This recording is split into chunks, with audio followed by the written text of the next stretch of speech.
Bismillahirrahmanirrahim. Assalamualaikum warahmatullahi wabarakatuh. Waalaikumsalam. Selamat pagi teman-teman semua. Alhamdulillah pagi hari ini kita ketemu lagi. Wah, nih kayak kita pernah ketemu aja gini. Jadi pagi hari ini kita lagi pengen ngobrol-ngobrol lah ya sama tamu-tamu spesial di depan saya ini. Jadi nama programnya ini podcast spesial ya. Ini podcast spesial ngomongin seputar edukasi apa ya, seputar syariah lah gitu ya, syariah, akad syariah, muamalah jual beli buat teman-teman semua, buat Gen Z, masyarakat umum, supaya lebih tahu lah ini seputar halal haram mungkin atau akad jual beli dan segala macam itu, supaya teman-teman bisa tahu gitu, atau mungkin yang belum tahu jadi bisa lebih tahu. Nah, di depan saya ini sudah ada dua orang spesial ya, dua orang spesial.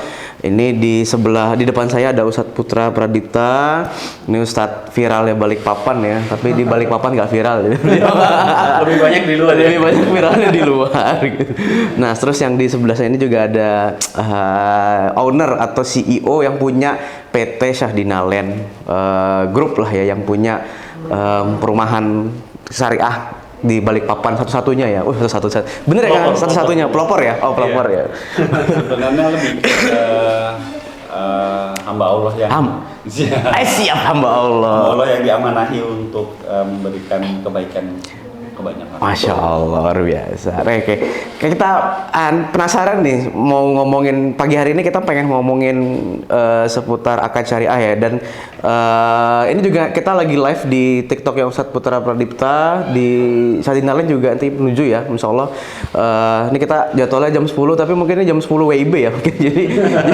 jadi jam 11 baru kita. Mungkin tadi ada beberapa kendala sedikit, tapi Insya Allah mudah-mudahan teman bisa ngikutin percakapan kita, diskusi kita. Nanti kita akan ada giveaway ya, nanti bisa di live TikToknya Ustadz Putra, atau mungkin ada pertanyaan atau apa seperti apa, nanti bisa diikutin terus saja. Nah, saya mulai ke Ustadz Putra dulu deh, Ustadz. Kalau kita ngomongin seputar akad syariah nih, akad syariah, jual beli, muamalah, sebenarnya sepenting apa sih Ustadz kalau kita harus tahu, atau maksudnya emangnya seberpengaruh apa sih di kehidupan kita? Maksudnya kalau akad syar'i, maksudnya ya kita dalam jual beli atau apapun itu dalam segi kehidupan kita, mungkin apa sih harus akad itu, atau dalam hal apapun itulah, jual beli apapun itulah, kenapa harus syar'i gitu loh? Emang atau maksudnya sepenting itu gitu? Emang dampaknya seperti apa sih, atau gimana sih kalau seputar akad syar'i? Bismillahirrahmanirrahim.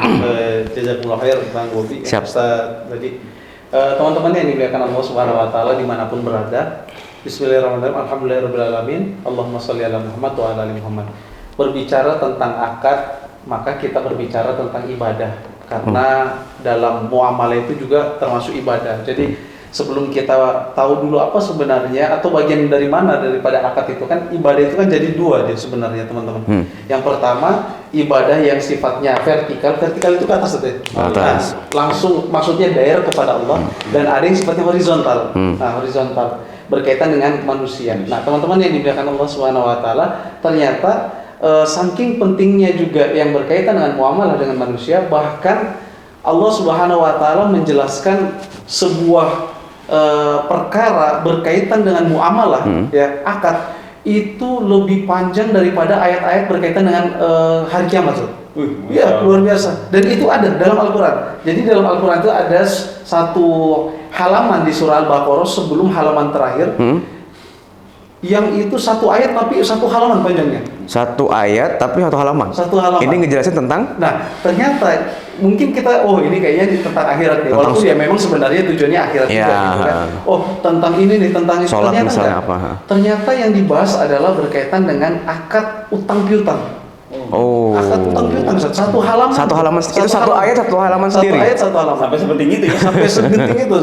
Seakan-akan Allah Subhanahu wa taala ingin menyampaikan kepada kita bahwasanya muamalah dengan Allah itu penting, ya, tapi nggak kalah penting juga muamalah dengan manusia. Iya, kan kita kan kadang ada ke 100, ada ke 100, ini kan namanya ngeremehin gitu kan. Padahal hutang piutang itu ada adabnya, ada caranya, ada syariatnya dan lain sebagainya. Jadi sebagaimana Allah juga berfirman di surah Al-Maidah, ya ayyuhalladzina amanu aufu bil uqud, wahai orang-orang yang beriman, tunaikanlah akad. Maka kita sebagai seorang muslim ini mengetahui yang mana itu syar'i, yang mana itu konvensional. Sebenarnya itu bahasa halus aja, konvensional. Itu bahasa syar'i lah, iya nggak syar'i lah, konvensional. Yang nggak syar'i, nggak yang intinya bahasanya nggak yang nggak diridhoi oleh Allah Subhanahu Wa Taala. Itu tergantung dari apa? Bukan hanya pelaksanaannya saja, tapi tergantung dari awal pertama akadnya. Ya. Nah itu dia. Jadi kalau ditanya segenting apa, itu penting sekali karena dia komponen awal daripada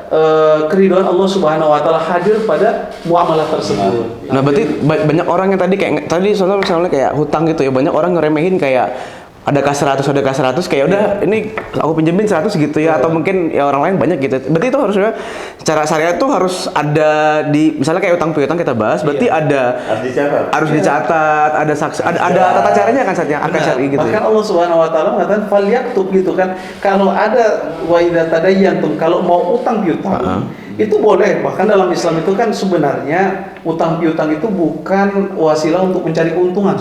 Utang piutang itu tahun kan, dia prinsip utang. Menolong ya, Tolong menolong. Nah, orang banyak yang salah nih menjadikan utang piutang itu sebagai pencari keuntungan. Karena sebenarnya konsep awal daripada utang piutang itu adalah ta'awun atau saling tolong menolong. Misalnya lagi nggak ada makanan atau misalnya lagi kebutuhan apa yang mendesak Betul. pribadi, baru boleh nggak? Itu pun juga ada caranya. Nah, termasuk diantaranya misalnya ada 2 saksi, ada pencatatan jelas, ada tempo yang jelas. Walaupun itu 100.000 gitu Sat, misalnya. Hatta yang sekecil apapun itu bahasa gitu. Ya, jadi memang dalam Islam ini hal-hal yang seperti itu jangan diremehkan. Jangan diremehkan karena ada aturan-aturan yang berlaku bahasa gitu. Apalagi sesuatu yang besar. Nah, jadi memang kita perlu perhatikan karena pentingnya akad tersebut bahasa gitu.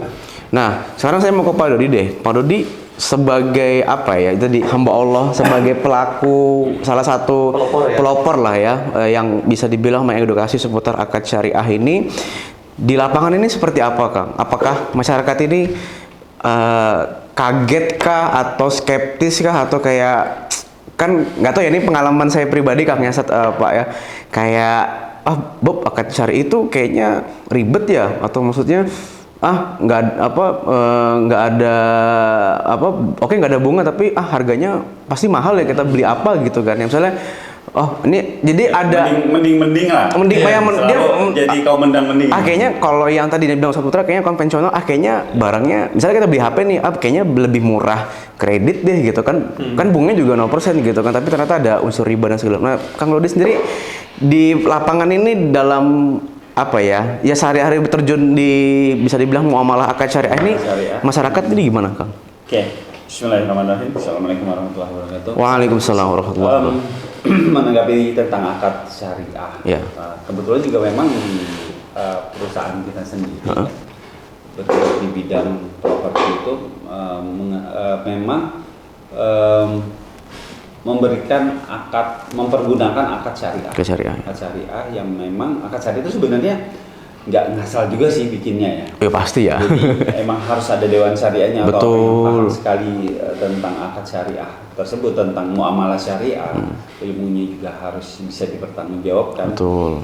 Jadi memang seperti tadi bilang Ustadz Putra, dari awal itu segala bentuk muamalah maupun jual beli, utang piutang, Betul. atau pinjam meminjam. Betul. Itu semua masih harus jelas akadnya, jangan sampai nanti ternyata pada saat kita melakukan itu ada unsur-unsur yang Allah nggak ridho di situ. Betul.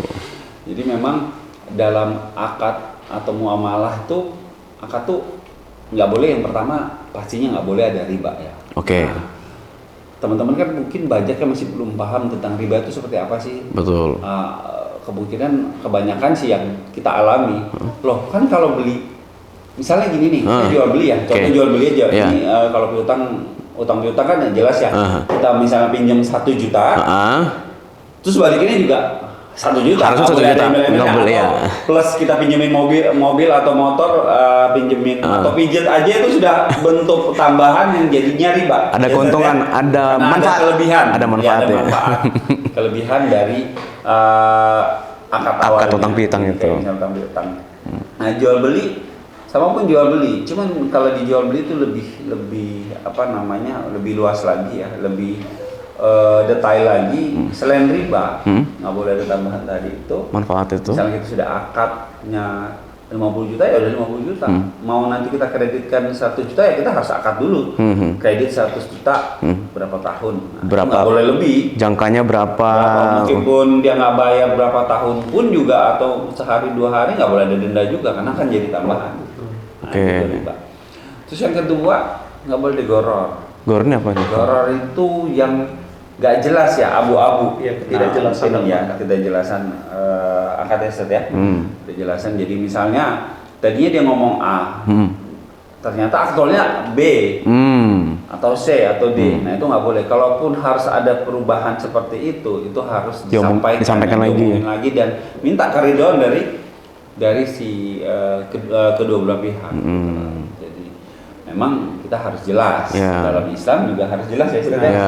Nah itu goror, banyak yang melalaikan itu. Terus zulum atau zolim. Nah zolim itu nggak boleh ada kezoliman. Contoh kezoliman gini nih. Contoh memang banyak yang kita pernah alami itu, kita misalnya, Pak, kita akan lakukan gini, kita akan lakukan seperti ini. Bapak beli misalnya rumah di blok B. Nah, ternyata blok B tersebut kita jual ke orang lain, kita pindahkan orang lain di blok yang lain. Nah, itu bentuk kezaliman. Ya. Terus misalnya kita putus sepihak. Putus sepihak, tiba-tiba nggak ada angin, nggak ada hujan, gitu, nggak ada apa-apa, nggak ada ujur syar'i dan sebagainya, kita putus sepihak. Atau kita tidak memberikan haknya. Nah itu Zolim. bentuk kezaliman. Hal itu.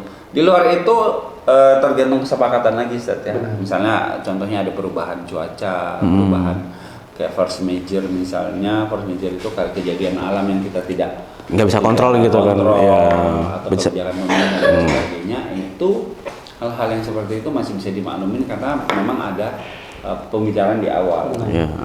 Tapi kalau yang sifatnya memang hak yang memang harus diberikan, itu kalau kita nggak berikan ya zolim kan ya. Masalah waktu mungkin bisa ditoleransi, bisa diperbicarakan. Tapi kalau masalah yang tidak dikasih sama sekali, makanya itu bentuk kezaliman. Sama ya batil ya pasti Ustaz. Betul. Akad batil apa segala macam itu. Di antara akad batil itu kan kalau kita perhatikan memang jadi konsep muamalah itu hatta yadullu dalilun ala tahrimnya. Kullu syai'in al-ibahatu hatta yadullu dalilun ala. Jadi semua jual beli itu diperbolehkan. Hatta yadullu sampai kemudian ada unsur yang kemudian ini menjadi unsur haram dalam muamalah tersebut. Contohnya misalnya barang yang haram. Pas itu jelas itu kalau barang yang haram nggak boleh jual beli. Betul. Kalaupun dijual beli maka jatuhnya akad batil ya. Akad batil.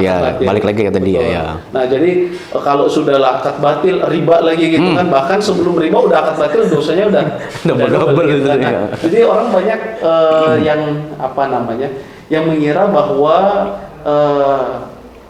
akad syariah atau non syariah ya bahasa gitu ya, itu hanya misalnya ribawi, goror apa segala macam.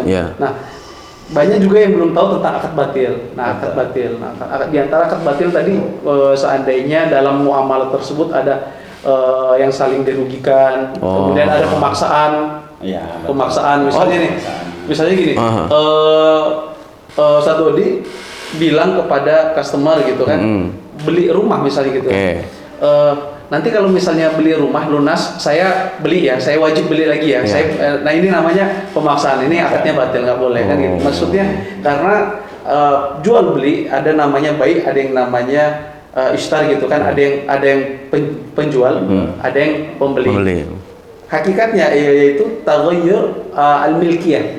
Jadi perubahan kepemilikan, maksudnya perubahan ke penguasaan aset. Sehingga kalau yang namanya aset dikuasai atau barang dikuasai itu terserah dia mau apain aja terserah, dan kita nggak boleh memaksakan kehendaknya. Nggak boleh intervensi. Nggak boleh intervensi. Ini yang bisa membuat akad itu menjadi batil. Dan nggak boleh jadi jaminan ya Satya. Kalau jadi jaminan kan dia nggak bisa suka-suka dia gitu. Ya, karena kan tadi balik lagi ke penguasaan yang punya itu tadi gitu kan. Kalau dijamin kan berarti ya dia nggak Iya, jadi kalau dia jadi jaminan dia nggak bisa, berarti tidak memiliki sepenuhnya. Sementara kan jual beli itu sejak kita akad, mau berapapun yang misalnya dia bayarnya masih kurang berapapun, sejak kita akad kita wajib serahin misalnya, dan hak itu berpindah. Nah, ya mungkin ini juga jadi apa ya, salah satu mungkin edukasi juga buat teman-teman semua. Kadang kita, ya tadi itu, maksudnya apalagi sekarang ini jual beli itu tidak hanya offline saja sekarang gitu kan, ada juga di online, ada juga di mana, terus ya kalau kita nggak tahu atau misalnya nggak belajar seputar muamalah atau jual beli dalam hal apapun itu ya gitu, itu kan jadi berbahaya gitu kan. Karena mungkin tadi kayak jelas misalnya oke, kalau kita nggak jual beli di seputar barang-barang yang jelas haram misalnya gitu, yang diharamkan misalnya kayak minuman keras atau alkohol apa segala macam, itu kok jelas gitu. Tapi kadang-kadang kan kita ini apa ya, cuman fokus ke hal-hal yang apa ya, yang umum diketahui aja gitu. Misalnya kayak tadi, oke nggak boleh jualan minuman keras, itu udah pasti haram. Terus juga riba, itu udah jelas, oh ini riba ya berarti ini nggak boleh gitu kan. Cuman kan kadang-kadang satu di sama satu putra ini di bawah ini tuh orang suka apa ya, ganti-ganti bahasa, suka. Padahal ujung-ujungnya juga kalau ditelaah atau diteliti itu juga sebenarnya ini mah ya entah akadnya batil, entah riba juga ujungnya, entah ada unsur goror juga, nggak tidak atau pasti. lebih celakanya nih kalau seandainya sesuatu yang haram gitu kan, tapi dimunculkan embel-embel syariah misalnya gitu. Contoh gini. Ini gimana? Yang teman-teman yang bisa sering lihat tuh kayak gini nih. Kayak contoh di perbankan. Sedikit tentang perbankan biasa banyak dialami. Jadi kalau di perbankan itu nggak ada bunga, nggak ada. Ya, bunga pasti haram ya, kan riba. Perbankan syariah ya, perbankan syariah. Iya, syariah. Itu biasanya nggak ada bunga. Tapi ada bahasa yang di situ tulisnya bagi hasil. Nah, ini saya tidak bahas tentang mereka tidak punya tidak punya hukum yang jelas, bukan, atau mereka mungkin nggak punya dewan syariah, tapi pasti punya dewan pasti syariah. Pasti. Cuman yang jadi permasalahan itu adalah bahasa di situ adalah bagi hasil. Kalau ada tambahan itu bagi hasil. Misalnya kita nabung atau apa gitu, itu jadi bagi hasil. Atau rubah bahasanya. Iya, mudah rubah ya. Kalau jual belinya ya gitu juga. Yeah. Kalau ada tambahan itu dibagi hasil dan sebagainya. Nah, sementara kan kita tahu sendiri hukum bagi hasil itu seperti apa. Hukum bagi hasil itu adalah pada saat kita melakukan perbuatan bisnis atau muamalah, kita harus tahu untung ruginya kan. Untung ruginya. Dan kalau kita dapat keuntungan bagi hasil tadi itu, kan kita harus tahu usahanya apa, uang kita harus dipakai kemana, halal atau haram, tahu semua yang ada. Dan itu saya alami di lapangan, Zat. Jadi ada kita nggak menyebutkan lembaganya ya untuk menjaga kode etik jurnalistik. Sebut saja, Pak. Ya, gitu ya. Jadi ada sebuah bank syariah lah istilahnya. Ketika itu saya mau buka rekening, Zat. Tabungan lah ya. Rekening tabungan gitu kan. Akhirnya biasanya sih ditawari, kalau yang konvensional itu nggak ditanya lagi. Iya, itu udah ada pasti. Dia nggak bakalan nanya gitu kan, mau wadiah atau mudharabah. Ada itu. Nah, dia nanya, Pak, kira-kira Bapak mau wadiah atau mudharabah? Wah, menarik kan? Menarik, gitu. ya. Ada mudharabah berarti kan bagi hasil. Nah, kalau kita berbicara tentang bagi hasil, berarti kan harus jelas apa yang dibagi, apa yang dihasilkan gitu kan. Di mana kita mendapatkan hasil gitu kan. Dan lain sebagainya. Uangnya dipakai untuk apa, diputar untuk apa gitu dan, kan bahasa. Dan tempatnya di mana kan Ya. gitu. Akhirnya ketika saya tanya ke biasa kalau kita buka itu CS atau teller? Customer service ya? Customer service ya? CS. Saya tanya kepada, kalau nggak salah ibu-ibu itu ya, ibu-ibu. Saya bilang, Bu, sebelumnya sebelum tadi ditawarkan tentang mudharabah, saya mau tanya dulu nih sebelumnya.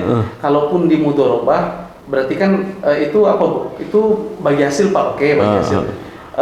Boleh tahu nggak kira-kira company atau apapun yang kemudian bisnis yang kita membersamai dalam hal bagi hasilnya gitu kan, sehingga kita dapat hasil tadi bagi hasilnya. Ya. Nah, sebenarnya bagi hasil itu ada dalam syariat kan gitu. Ya. Dan dalam Islam memang diatur gitu ya, ada aturannya ya. Itu diperbolehkan apa istilahnya syirkah ya. ada saling ini. Nah, tapi kan jelas di mana diputar gitu kan. Kemudian juga apa yang diputar gitu kan, keuntungan kerugiannya juga dihitung kan. Nah, kemudian kalaupun lebih dari satu tempat, itu pengklasifikasian dana kita itu sekian ini kan, maka berarti kalau seandainya itu nggak dijelaskan secara gamblang, berarti bukan hanya kemudian nanti ada unsur ribanya, tapi juga ada unsur gorornya. Goror, nggak pasti ya, nggak jelas ya. Ya karena awalnya kita pergi misalnya ya, ini kita mau taruh duit nih, kita mau nyimpen duit nih, atau kita mau pinjem duit. Ya. Awalnya kan ini jelas. Taruh nabung. Ya. Yang satu lagi jelas mau pinjem. Nah, korelasinya tuh sama mudharabah kan berbeda. Sementara kan di mudharabah itu jelas-jelas itu kita misalnya mudharabah syirkah ya. Syirkah itu jelas-jelas kita tujuan utamanya bisnis kerjasama. Jelas-jelas seperti itu kan. Kenapa disambungkan dengan ya tadi kayak kita misalnya nabung atau kita pinjam, itu kan nggak istilahnya bertolak belakang ya, kalau nggak nyambung. Ya kalau kita mau mudharabah ya mending aku kerja sama pebisnis sama siapa. Di Islam itu nggak boleh ada dua akad dalam satu transaksi.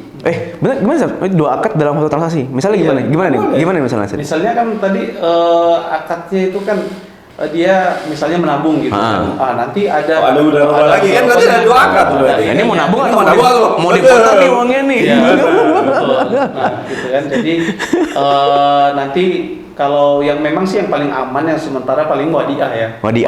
Itu yang paling aman. Nitip lah ya. Dia nggak ada nggak ada dipotong sama segala macam. Udah pokoknya nitip ya udah gitu. Kalaupun dia mau narik untuk dia jasanya tuh nggak apa-apa gitu. Makanya ada istilah kalau dalam bahasa Arab itu kan wadiah.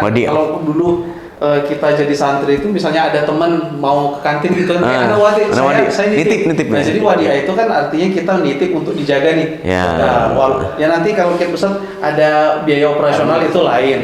Itu hal yang diperbolehkan karena juga sudah biasanya dijelaskan itu, Pak ini kalau per bulan uang operasional istilahnya. Hitungannya jasa ya.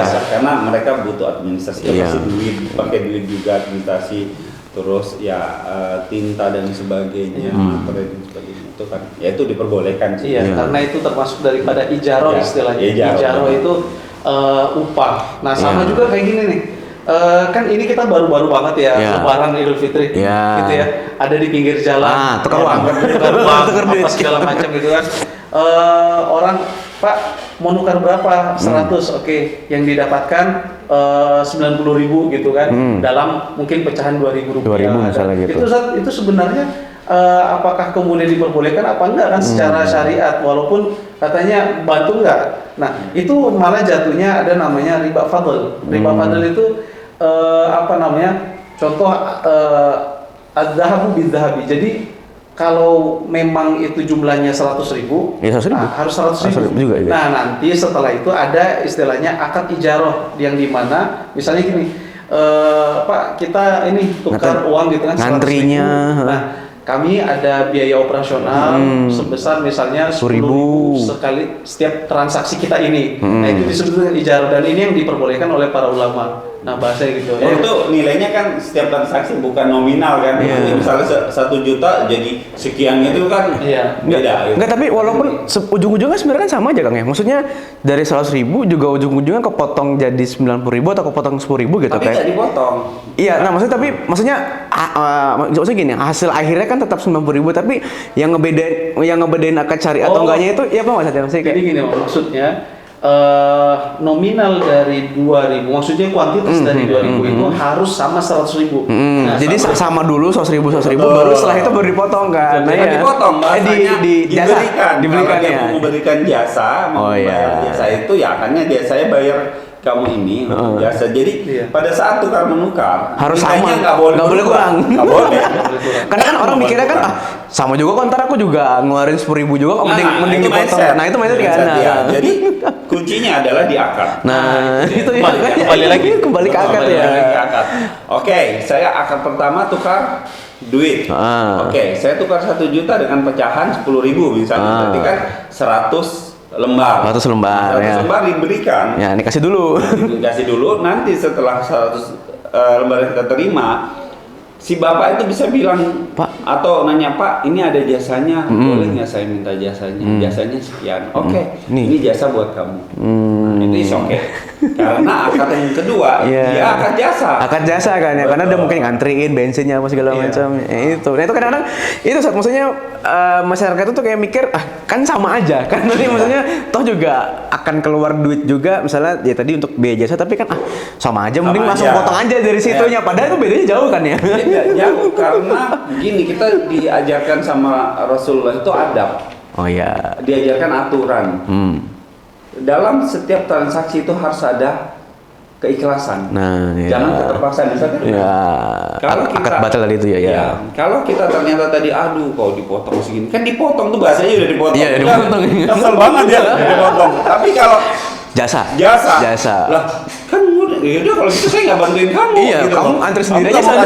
Ya, kamu nggak mau kasih jasa saya, udah saya nggak mau bantuin. Nggak mau, iya. Nah, itu suka-suka dia boleh aja. Iya. Mau dia bantuin atau nggak bantuin. Jadi kan jasa itu kan tadi ada tarodin kan, ada istilahnya ada saling ridho. Saling ridho dengan kesepakatan yang ada. Jadi nggak boleh kemudian dipotong dari yang apa yang mau ditukar gitu kan. Nah, itu. Jadi penting sekali kita kembali kepada memperbaiki akad di awal, bukan memperbaiki ya, memastikan akadnya ini benar dan juga prakteknya juga benar. Nah, teman-teman yang dimuliakan Allah Subhanahu Wa Taala, sering juga nih Bang, ada yang Ustaz nanti saya gini, saya insya Allah yakin nggak bakalan didenda. Pernah denger ya? Pernah. Saya insya Allah saya bakalan tepat waktu terus, Ustaz. Saya tepat waktu dan saya nggak bakalan didenda. Apakah itu kemudian menjadi sesuatu yang riba gitu? Oh dia ikut akad maksudnya ya akad ribawi memang gitu. Atau kita sebut aja akad haram gitu. Akad haram ya biar nggak ini ya. Terus dia ikut terus maksudnya ada kalau misalnya telat bayar ada denda sekian gini. Tapi dia yakin kalau nggak dia tetap flat misalnya. Iya dia tetap flat misalnya gitu. Kita itu gimana saat ini? Nah itu jelas. Jadi praktek syariat atau maksudnya sesuatu yang syar'i dengan membedakan sesuatu yang tidak syar'i gitu ya, atau bahasanya akad yang bebas daripada riba dengan akad yang ada ribanya, itu bukan hanya kepada pelaksanaannya saja, bukan hanya ketika ketika prosesnya, tapi kapan dikatakan akad itu sudah bisa terlihat dari awal saling mengakati. Nah jadi gitu. Jadi bukan berarti kemudian Ustadz insya Allah saya aman nih, nggak bakalan denda. Nggak ada dendanya. Nggak bakalan denda. Walaupun, itu kapan dikatakan riba kalau seandainya di awal itu sudah ada. Itu sudah dikatakan akad non syariah atau akad haram tadi itu ya pas saat perjanjiannya itu tadi perjanjiannya awal, walaupun dia bilang saya yakin saya nggak bakalan kena denda. Nggak kena denda, nggak akan disita nih, nggak akan diapa gitu kan. Jadi riba itu bukan hanya dalam prakteknya, tapi dari perjanjian awal, bil ukut itu udah terlihat. Makanya kata Nabi, al muslimuna ala syurutihim. Seorang muslim itu terikat atas kesepakatannya. Itu dia. Makanya kok akad itu penting, kesepakatan awal di awal itu penting karena kezoliman bisa hadir tanpa adanya kejelasan di awal. Betul. Itu sering terjadi itu, Ustaz. Dan sering antara keluarga itu. teman berantem ya. Itu tadi. Iya. Jelas. Di awal. Banyak ya kejadiannya, Ustaz ya? Banyak. Mungkin saya sama Ustaz Putra juga bisa berantem gara-gara itu gitu. Iya, karena tadi teman sendiri aja kok, keluarga sendiri aja gitu kan. Makanya Allah Subhanahu Wa Taala seakan-akan menyampaikan kepada kita bahwa oke lah kalian saling ini ya,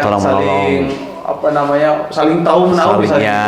Tapi tetap ada yang harus dijelaskan di awal. Jadi nggak bisa misalnya, kita ini kan udah teman lama nih, kemudian aman lah, nggak boleh lah, cincai gitu, nggak boleh. Ada 10 juta nanti ntar gampang lah gantinya gitu kan. Kalau itu kan harus, kalau misalnya pinjam 10 juta ya berarti per bulan misalnya bisa cicil berapa. Nanti kalau misalnya nggak bisa bayar ya berarti nanti saling ngomong lagi, aduh nih bulan ini nggak bisa bayar gitu. Itu makanya di situ di dalam akad itu kan itu udah jelas. Nah makanya sampai kemudian saksi itu saksi yang dihadirkan ketika akad misalnya utang piutang itu diatur juga dalam syariat, termasuk wajib sholat 5 waktu. Kalau seandainya nggak sholat, maka kesaksiannya nggak diterima. Berarti kalau misalnya akad utang piutang ini berarti harus ada saksinya gitu ya? Tentu.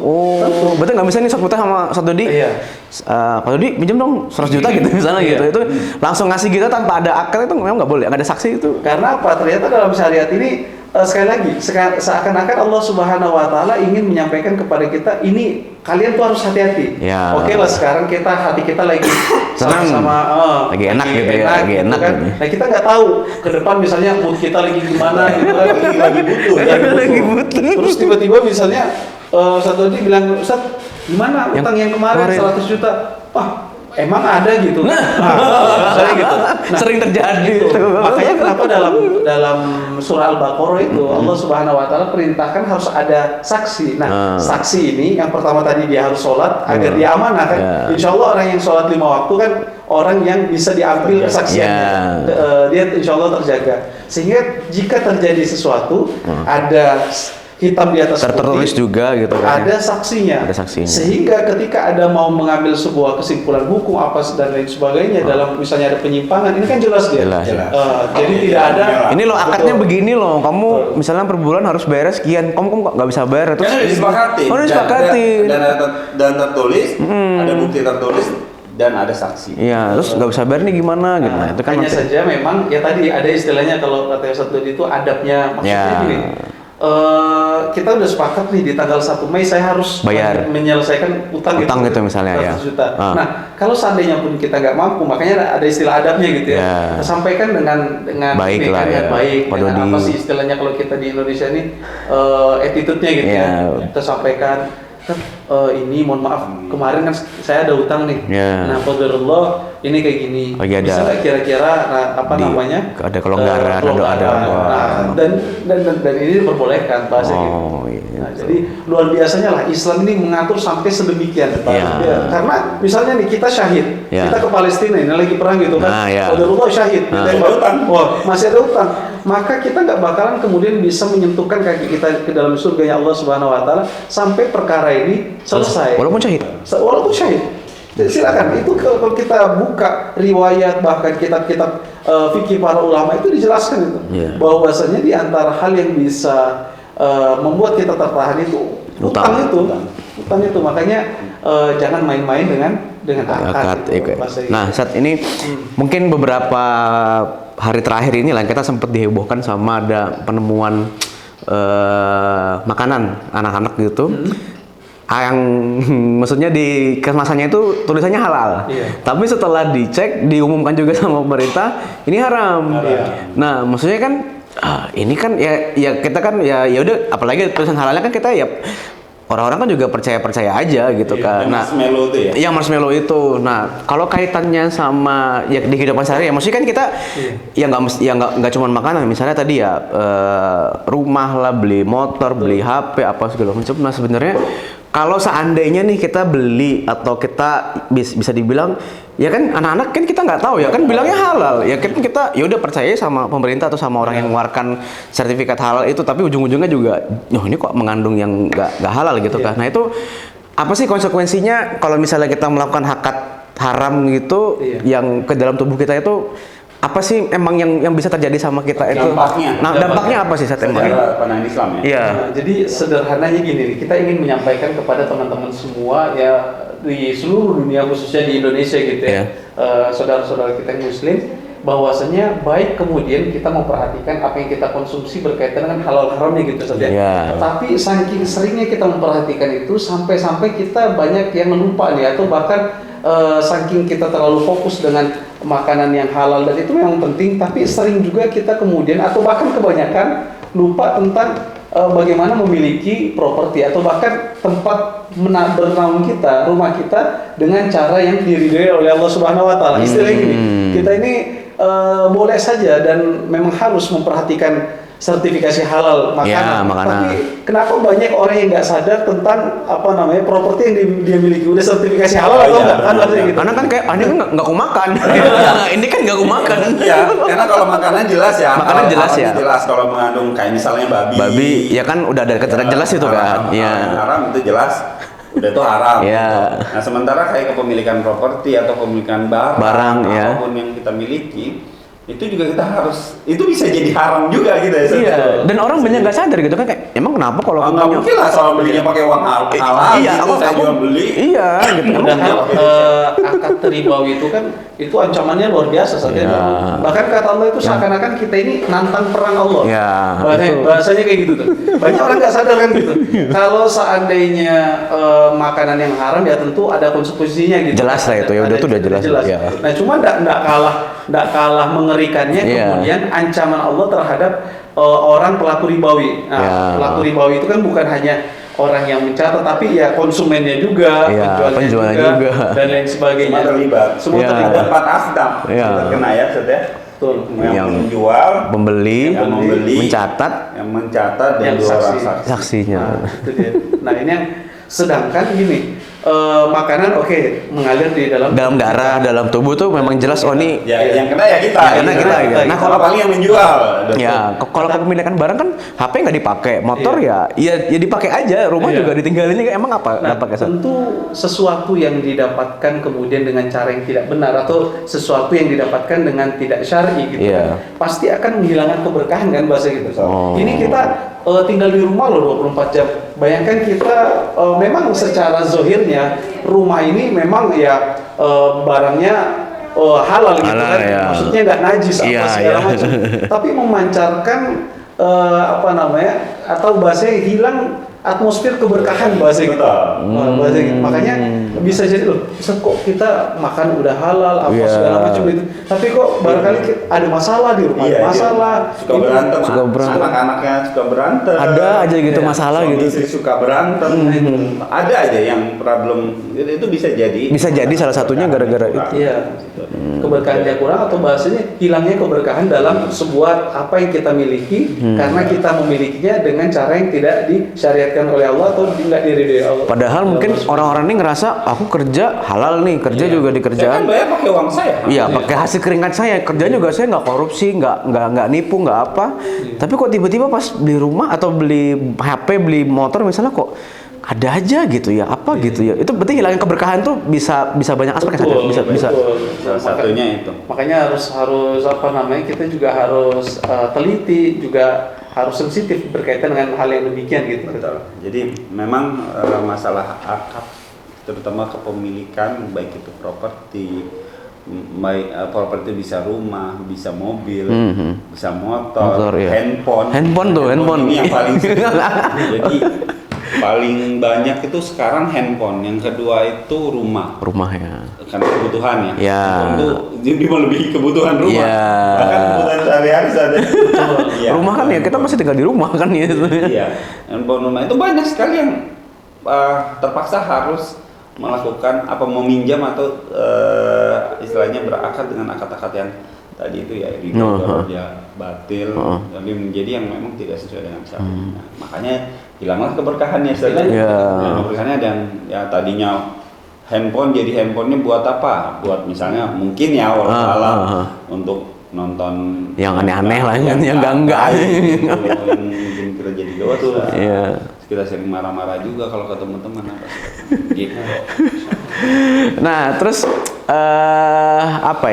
kalau misalnya gini, kadang orang itu stigma atau yang suka beredar di masyarakat itu kan, misalnya ini kita kalau mau beli HP atau mau beli motor atau mau beli rumah deh misalnya, kayaknya nggak bisa kalau nggak kredit atau ya tadi jelas ada ribaunya di situ gitu kan. Terus misalnya kayak rumah gitu kan, rumah kan mahal kan gitu, ratusan juta kan gitu. Kayaknya aku nggak bisa deh kalau maksudnya ratusan juta. Kapan lagi punya? Aku apalagi Genzi gitu ya, kayak aduh, ini aku kerja gaji sebulan cuman UMR misalnya 3 juta, 5 juta berapa, kapan punya rumahnya gitu kan. Terus tiba-tiba ini Bob ada nih bisa beli rumah, DP-nya segini, lu bisa langsung nempatin gitu kan. Wah, seru juga nih gitu kan. Terus kayak kalau nggak bisa beli rumah kayaknya kalau atau beli apapun tuh kayak nggak jelas kredit pasti udah kredit apapun dia nggak ada masalah. Yang penting kredit lah gitu kan. Yang penting kayak sikat gitu. Nah itu stigma kayak gitu gimana kan ya, kayak udah jadi udah jadi mindset orang-orang tuh, kayaknya aku tuh kalau mau beli barang tuh nggak bisa kalau nggak kredit, nggak ada bunganya. Sederhananya kalau nggak kredit nggak bakal punya. Gimana tuh? Dan itu memang yang paling banyak jadi alasan. Ya. Trending satunya ya. Ya. Itu paling alasan orang untuk kredit. Ya. Kredit itu halal. Boleh nggak sebenarnya. ada masalah. Boleh hutang, kan kredit itu hutang. Hutang ya. Hutang itu nggak ada masalah. Kredit itu nggak ada masalah. Yang jadi masalah adalah pada saat kita kreditnya pakai dosa. Pakai dosa gimana nanti? Kreditnya pakai nantang perang Allah dan Rasulnya. Pakai Itu riba. jadi masalah. Kenapa? Lah gimana kita mau berkah, mau bagus hidup kita kalau nantang perang Allah dan Rasulnya. Kalau dosa, kok bisa kredit dosa Iya. perang Allah? Jadi gini, riba sendiri. Kalau kredit ada ribanya, kredit ada ribanya. Itu tahu sendiri kan 73 pintu dosa ya? Iya. 73 pintu dosa. Bahkan yang Kan? paling mohon maaf, yang paling ringan itu seakan-akan mohon maaf ya tanda kutip ya. Berzina dengan- Zina itu kan dosa ya. Iya. Zina dengan orang tua itu. Nauzubillah min dzalik. Itu. Coba bayangkan zina dengan orang tua kan yang paling kecil loh. Itu paling ringan itu tuh, paling ringan. Masih ada 72 pintu lagi kan. Aduh, merinding kayaknya. Terus yang kedua, waktu mereka menantang perang Allah dan Rasulnya kan. Itu tuh gimana ceritanya itu? Allah perang dan Rasul, jadi jelas riba itu seperti menantang perang Allah dan Rasulnya. Nah, gimana caranya kita bisa menang ya? Gak bakal bisa Enggak, menang. ya gimana caranya nantang Nggak perang ya? bisa. Nah, dan itu kurang ajar banget. Iyalah. Itu masya Allah tuh. Bagaimana mau ada keberkahan di situ? Dan banyak lagi. Ya. Mungkin kalau mau dijabarkan banyak sekali sebenarnya hukum-hukum yang kalau jual belinya itu tidak syar'i, Ya. itu bisa membuat kita konsekuensinya banyak. Ngeri ya. Itu makanya kayak ya Kreditnya tadi nggak ada masalah. kredit- Yang penting selama kreditnya sesuai dengan tuntunan syar'i, insya Allah halal, berkah, dan justru banyak jadi bikin kita ini ya, Benar. bikin kita banyak kebaikan-kebaikan yang kita terima. Karena orang mikirnya kan, oh kalau maksudnya ada stigma tuh kayak, oh kalau syar'i harus cash, kalau nggak syar'i itu kredit gitu. Padahal sebenarnya itu kalau diteliti ya bisa ya maksudnya bisa juga kok kredit atau hutangnya tuh ya tetap syar'i gitu, juga ada Jadi cara-caranya. sebenarnya dalam hal ini memang Islam itu sudah memberikan Islam ini sudah memberikan solusinya. Betul. Solusinya. Nah, Ustadz boleh nggak kemudian kredit? Jadi ada istilah dalam bab atau kitabul buyu atau bab jual beli ya, muamalah dan lain sebagainya, itu ada namanya bai'ul inah. Bai'ul inah. Bai'ul inah itu apa? Bai'ul inah itu misalnya kalau cash itu harganya sekian, kalau kredit bisa, tapi harganya sekian. Harganya sekian. Misalnya Nanti diperbolehkan. saya mau beli HP-nya Ustadz nih misalnya, Iya. HP-nya harganya misalnya 20 juta. 20 juta. Kalau cash 20 juta gitu misalnya, saya kasih 20 juta. Nah, tapi itu kalau misalnya kredit, berarti boleh misalnya harganya negosiasi. Kita minta, misalnya si penjual minta 2 juta ya. 20 juta ya? Boleh deh 10 tahun. Iya. Kali gitu. Oh boleh dikalkulasi dibagi sekian jadi lebih ringan kan? Ya boleh aja. Jadi ini disebut dengan bai'ul inah karena ada jelas di depan tadi. Misalnya gini, Ustaz, ini per bulannya sekian juta, gitu kan? Tapi angkanya sudah jelas, misalnya 25 juta. Ya. Karena praktek di lapangan banyak yang mau coba-coba kayak gitu, kan? Orang yang konvensional mau coba mencari, tapi ternyata ketika dikalkulasikan jumlahnya ini nggak sama ya.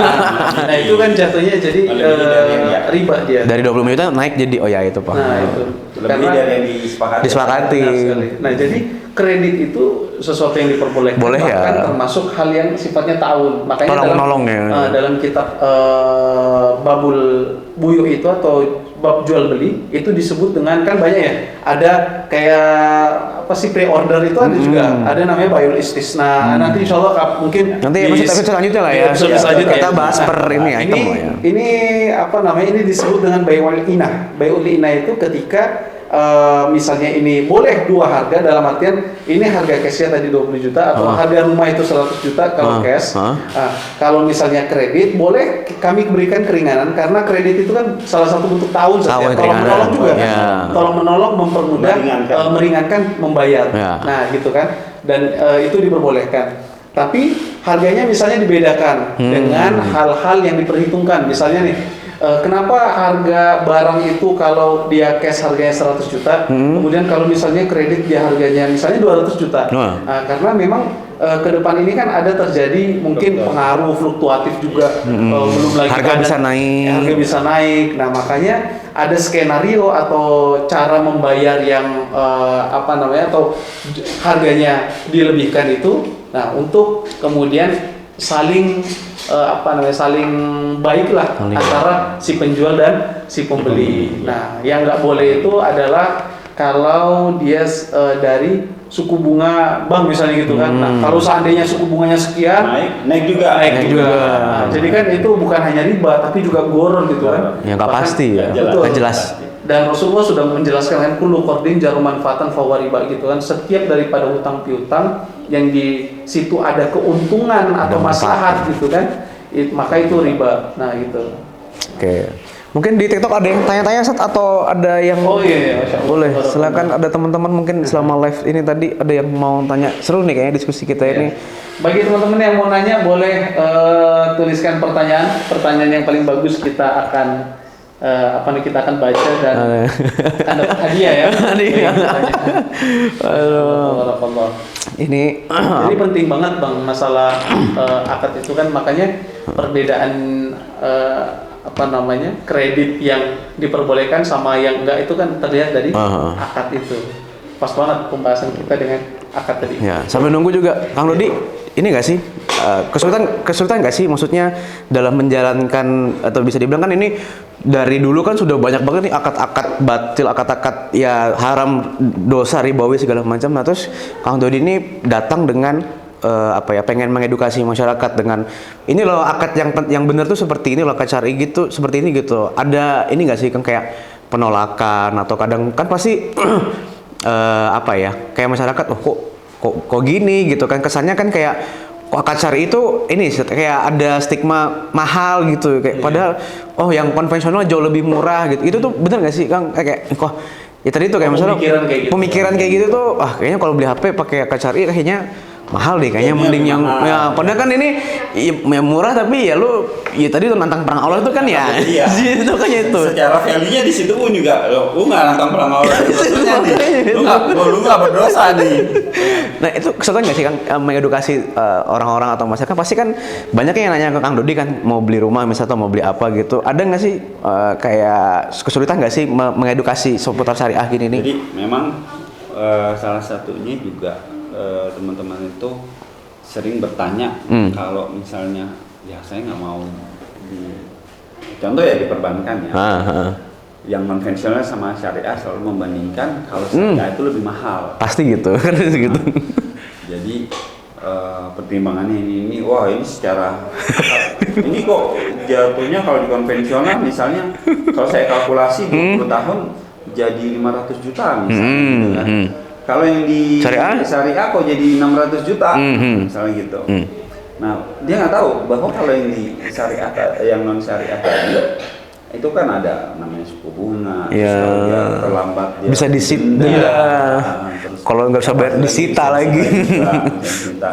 Terus ya bisa jadi kalau dikalkulasi lebih mahal. Bisa lebih mahal dengan 100 juta tadi itu kan? Saat ini iya. Yang namanya suku bunga atau dalam kondisional waktu itu bisa aja berubah fluktuatif. Jadi nilai tukar juga lebih tinggi. Nah, udah pasti yang di konvensional akan mengikuti. Nah, kalau di syariah tadi 600 juta, yaudah mau ada apapun itu ya. Betul. Jadi kalau saya diakadkan misalnya ini memang lebih mahal dia. Terlihat lebih mahal. Lebih mahal. Kondisionalnya dia udah pasti.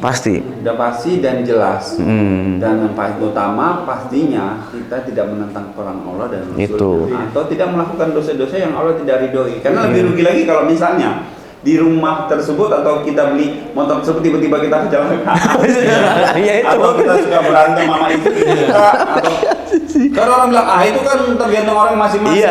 Iya benar.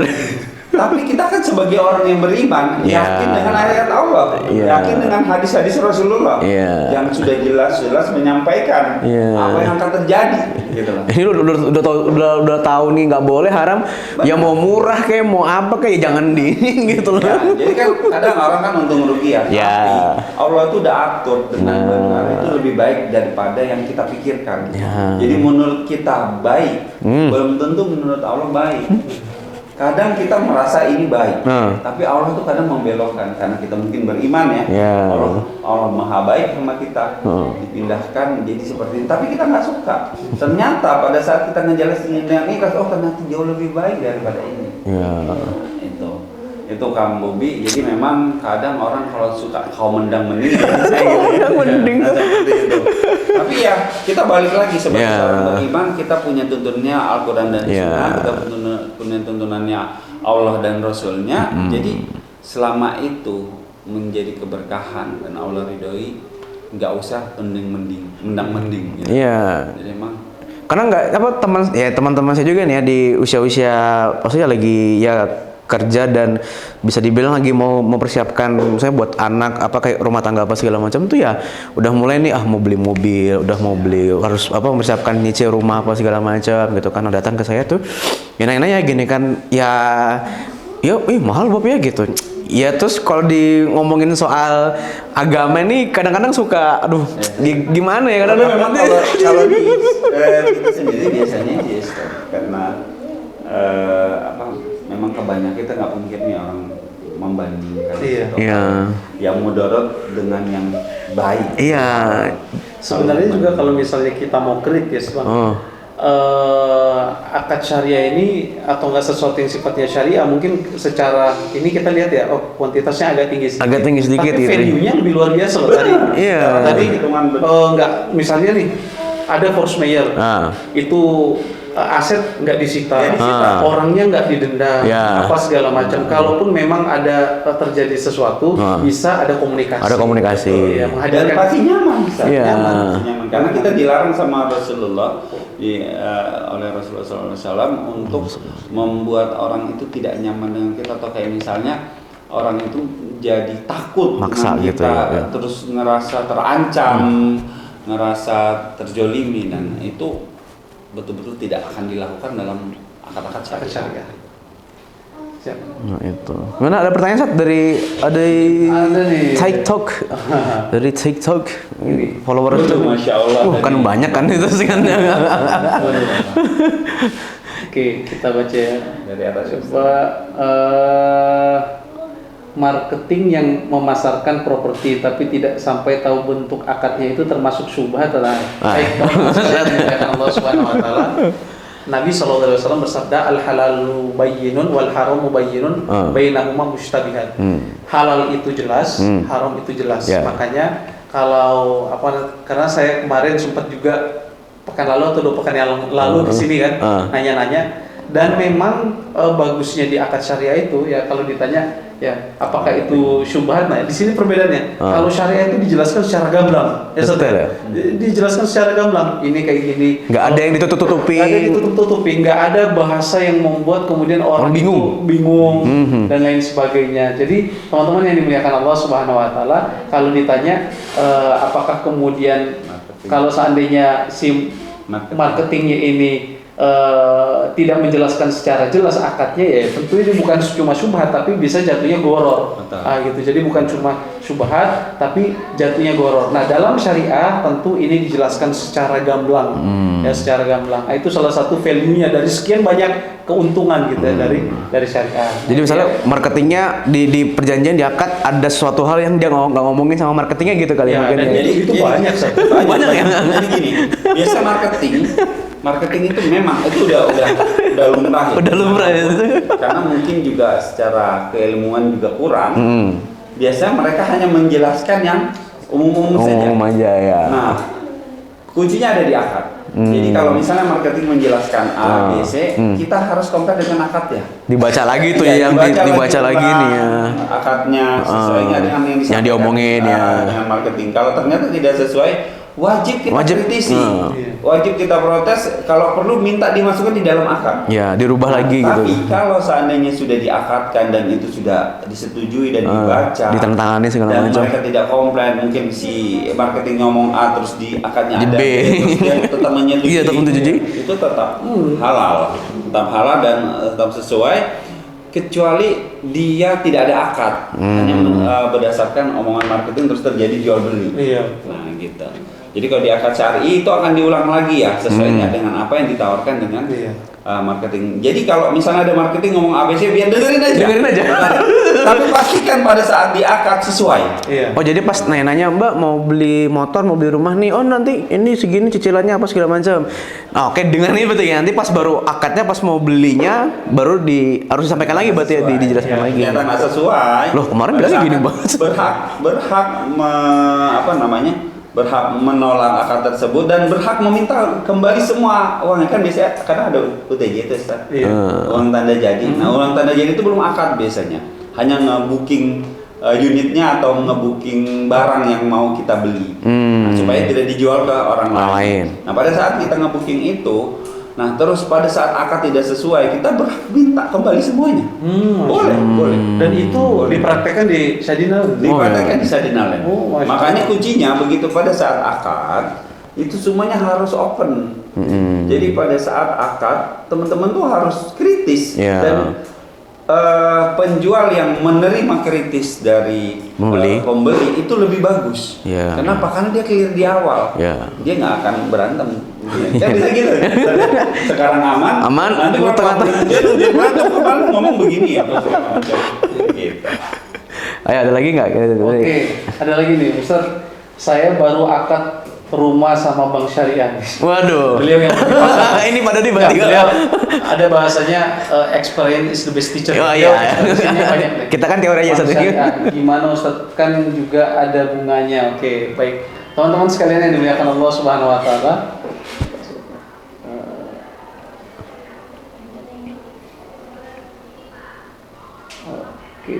Ini ada yang ngasih gift ini. Ngasih singa dong. Jadi ada yang bertanya tadi, coba kita baca ulang. Beli rumah di Ustaz, bank. saya baru akad rumah sama Bank Syariah, gimana Ustaz? Kan juga ada bunganya. Jadi gini teman-teman sekalian yang dimuliakan Allah Subhanahu wa taala, jadi ada syariah beneran. Aduh. Ada syariah bohong. Bahasa gitu. Atau label ya. Label syariah. Karena memang belakangan ini, dewasa ini kita mengatakan bahwa masyarakat Indonesia khususnya itu sudah mulai syariah. Betul. Nah, sehingga para pemain ribawi ini, waduh ini gimana ya? Iya, dia ngerubah bahasa, Jadi mau nggak mau merubah bahasa gitu kan, atau mengambil sebuah label yang itu hanya label aja gitu. Nah, jadi teman-teman sekalian yang dimuliakan Allah Subhanahu wa taala, kembali lagi tadi al-muslimuna ala syurutihim. Jadi segala sesuatu itu kembali kepada akadnya. Apakah, mohon maaf, apakah itu namanya bank syariah atau dan lain sebagainya? Tetap kita harus lihat akadnya. Kalau seandainya akadnya ternyata ada unsur ribawinya, atau bahasanya ada akad batilnya, atau bahasa yang coba dibelok-belokkan, banyak tuh. Jadi satu ini lebih paham. Nah, maka jatuhnya tetap menjadi akad ribawi, dan itu sering terjadi. Makanya kalau di Syadina Land sendiri ada kayak gitu nggak Ustaz? Ya, jadi sebenarnya pembiayaan itu nggak mesti di bank ya. Orang mikirnya kan cuma di bank doang kayaknya nih. Pembiayaan itu riba itu nggak mesti ada di bank. Oh gitu. Di leasing ada, atau misalnya pribadi rentenir itu juga. Itu juga riba ya. Atau di misalnya kayak kita di developer misalnya ya, developer itu dia ngekreditkan langsung ke konsumen, tapi mau pakai riba juga, akad ribawi atau akad tidak syar'i. Iya, itu juga bisa. Itu juga bisa ya. Dilakukan. Nah, jadi kalau tadi di perbankan, kalau misalnya dia gimana kalau saya sudah terlanjur berakad riba, ya bertobat aja sih. Bertobat dan selesaikan itunya. Kalau bisa jangan bayar bunganya. Kalau saya sih pernah sih di teman-teman tuh gini ya, saat menyelesaikan itu kita bernegosiasi ke pihak leasing atau pembiayaan tersebut atau perbankan tersebut. Kita negosiasi, Pak, saya hanya mau bayar pokoknya saja. Saya mau bayar pokoknya saja sekian jumlahnya, nanti saya lunasin. Nah biasanya bisa tuh, dan itu sering terjadi, kita juga banyak bantu teman-teman juga gitu, dan negosiasiin, dan mereka punya hati juga kok. Apalagi kalau kita menyampaikan bahwa kami takut dengan hukum Allah dulu. Kenapa dulu kalau kita lakukan? Ya karena saya dulu belum tahu. Sekarang saya sudah tobat, saya sadar, saya ngajak bapak tobat juga. Karena sama tobat, insya Allah sih bakal disetujui ya.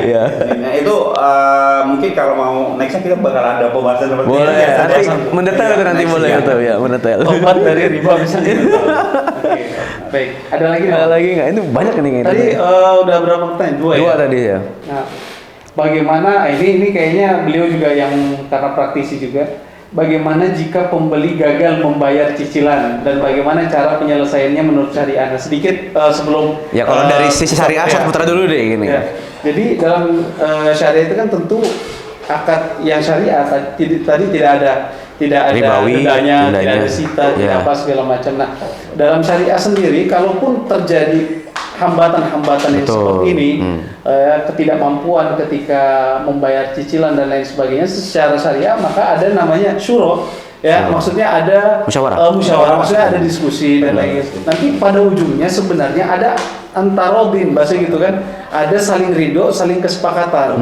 Nah, dan insya Allah nggak saling merugikan, dan nggak saling merugikan. Tapi saya rasa juga gimana, Ustaz Dodi kan sering-sering sebagai pelani, sebagai yang sehari-hari lah gitu. Pernah mengalami langsung gimana tuh? Benar kata Ustadz Putra tadi, memang di syariah itu sebenarnya lebih memudahkan. Jadi kalau misalnya ada kejadian seperti itu, Ustadz, yang misalnya dia ternyata tidak mampu bayar ini, jadi gini, memang harus dipanggil, bertemu, disepakati. Nah, si pembeli tadi yang dia masih punya hutang, kalau dia punya jaminan, dia bisa jaminkan yang lainnya seharga hutang dia. Gitu. Ya bisa dijaminkan, dan itu bisa diterima sama yang ngutangin ya, tadi atau penjual tadi. Nah, atau kita bisa berdiskusi gini nih, kita jual kembali barang-barang nih, kita jual kembali. Atau kalau penjualan tadi misalnya harganya lebih tinggi di zaman dulu, misalnya di harganya 100 juta, sekarang udah 150 juta, ternyata dia masih punya hutang banyak nih, kita baru bayarnya misalnya 50 juta, masih sisa 50 juta.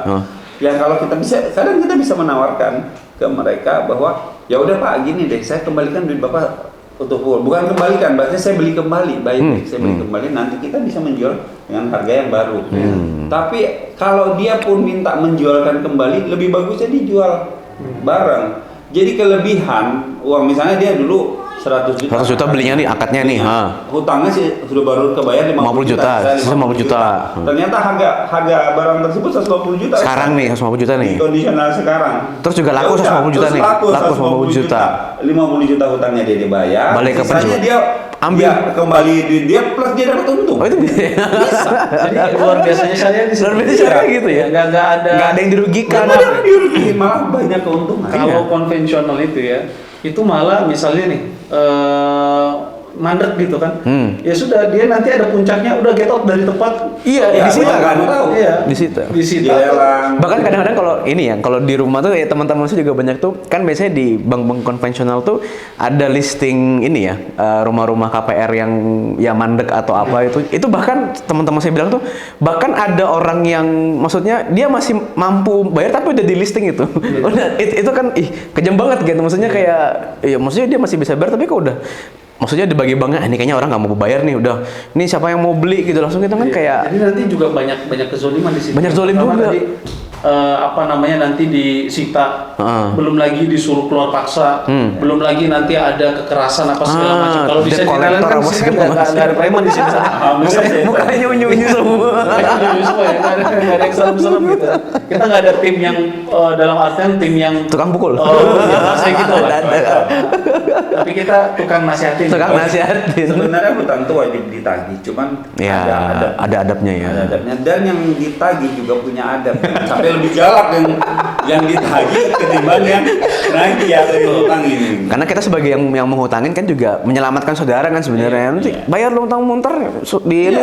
Sampai Rasulullah itu kan tidak mau menyolatin dan memandikan orang yang si fulan atau sahabat yang masih punya hutang. Jadi disuruh lunasin dulu keluarga ahli warisnya. Dan memang hutang itu biasanya setelah orang wafat itu keluarganya wajib menyampaikan ya, menyegerakan membayar hutang, menyampaikan di khalayak umum untuk kalau memang ada sangkut-pautnya berurusan dengan sama ahli waris, sama keluarga gitu.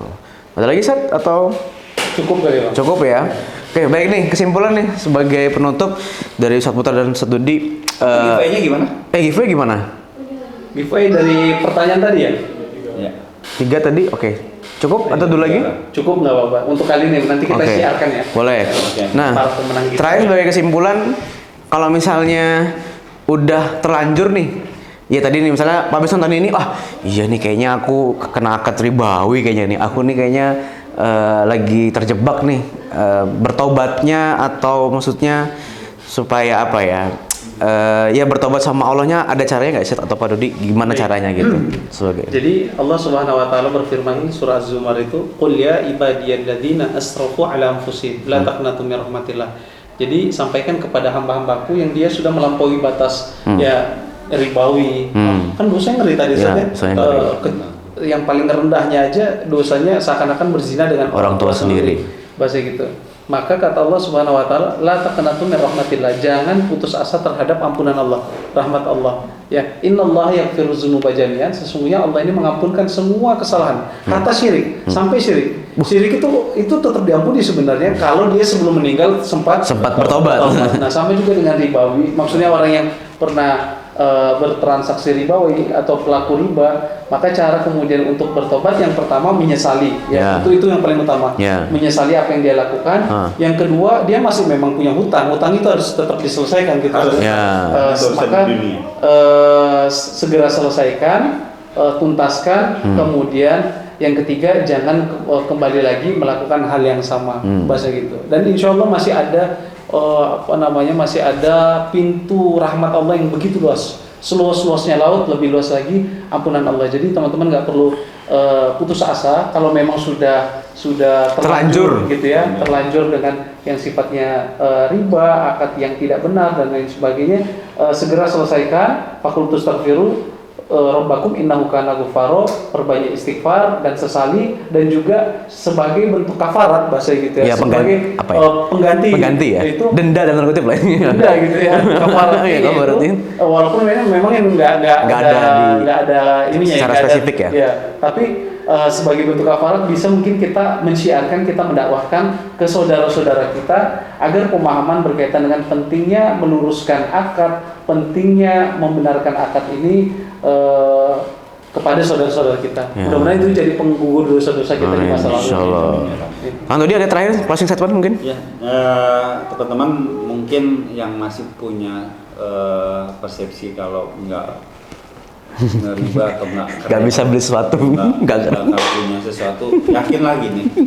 Selama kita berjalan di jalan Allah, selama kita tidak menentang hukum Allah, maka Allah akan kasih kemudahan. Saya juga orang yang yakin kalau saya punya niat, saya pingin, saya berusaha, Allah pasti kasih. Dan Allah tuh maha baik. Selama kita minta dan diiringi dengan ikhtiar, pasti bisa.